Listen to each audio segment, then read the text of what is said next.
السلام علیکم ورحمۃ اللہ وبرکاتہ۔ بسم اللہ الرحمن الرحیم، الحمد للہ والصلاة والسلام علی رسول اللہ وعلی آلہ واصحابہ اجمعین۔ محترم سامعین کرام، آج بروز جمعہ 13 نومبر 2020 مطابق 27 ربیع الاول 1442 ہجری کو ایک نیا موضوع لے کر، نیا ٹاپک لے کر آپ کے سامنے حاضر ہوا ہوں، اور وہ نیا ٹاپک یہ ہے: اسلامی شادی۔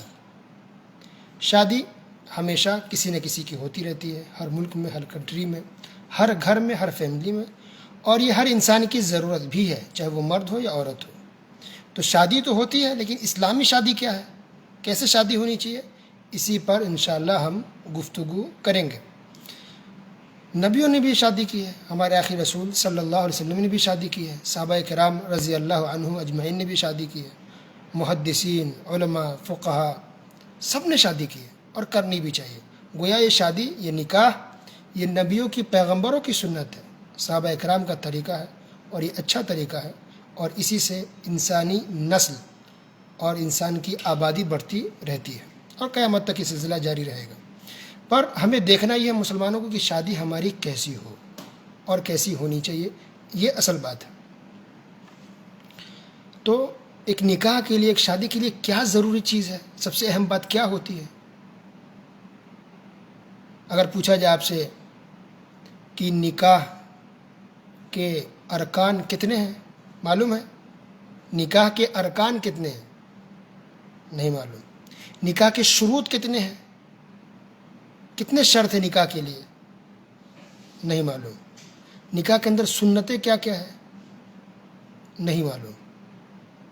اچھا یہ بتائیے، بارات کے بارے میں آپ نے سنا؟ کس کو بارات کہتے ہیں؟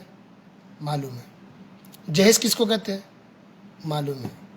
کیش لین دین کرنا شادی کے موقع پر؟ معلوم ہے۔ مہندی کی رسم؟ معلوم ہے۔ ہلدی کی رسم؟ معلوم ہے۔ تو جو معلوم ہونا چاہیے، جو ضروری اسلام میں، وہ ہمیں نہیں معلوم، اور جو نہیں ہونا چاہیے وہ سب کو آج معلوم ہے۔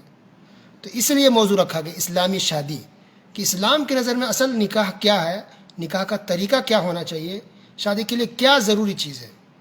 اور شادی کے نام پر آج جو مسلمان، ہم مسلمان کی بات کریں گے، شادی کے نام پر آج جو مسلمان نئی نئی چیزیں لا رہے ہیں، شادی کے نام پر جو رسم و رواج کر رہے ہیں، شادی کے نام پر جو غلط چیزیں کر رہے ہیں، وہ حرام ہو یا شرک بدعت والی چیز ہو یا غلط چیز ہو یا اسلام کے خلاف چیز ہو، ان تمام باتوں پر انشاءاللہ تفصیل سے اگلے درسوں میں انشاءاللہ گفتگو کریں گے۔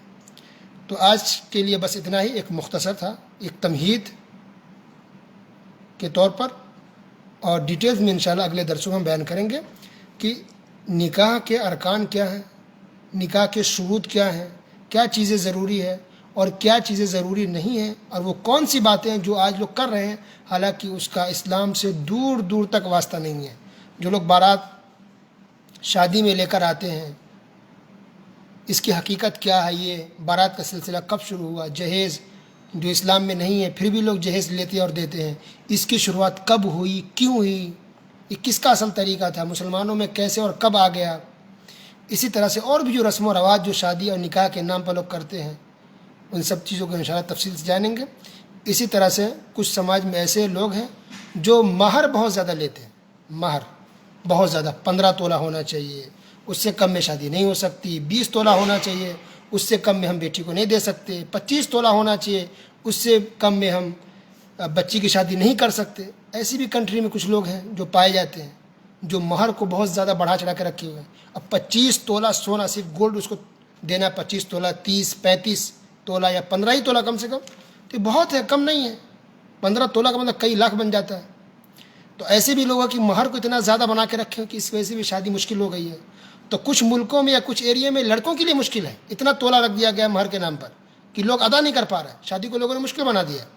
تو کچھ جگہوں پر ایسا ہے کہ لڑکے کے لیے، لڑکی کے گھر والوں کے لیے مشکل ہے، جہیز دینا ہے، بارات کا خرچ اٹھانا ہے، اور بھی رسم و رواج ہے، بہت سی فرمائش کو پوری کرنی ہے، تو کہیں پر لڑکی پریشان ہے اور مجبور ہے۔ تو بیچ کا راستہ کیا ہے، اسلامی طریقہ کیا ہے، اس کو انشاءاللہ ہم جانیں گے قرآن و حدیث کی روشنی میں۔ وصلی اللہ علی نبینا محمد وعلی آلہ وصحبہ اجمعین، والسلام علیکم ورحمۃ اللہ وبرکاتہ۔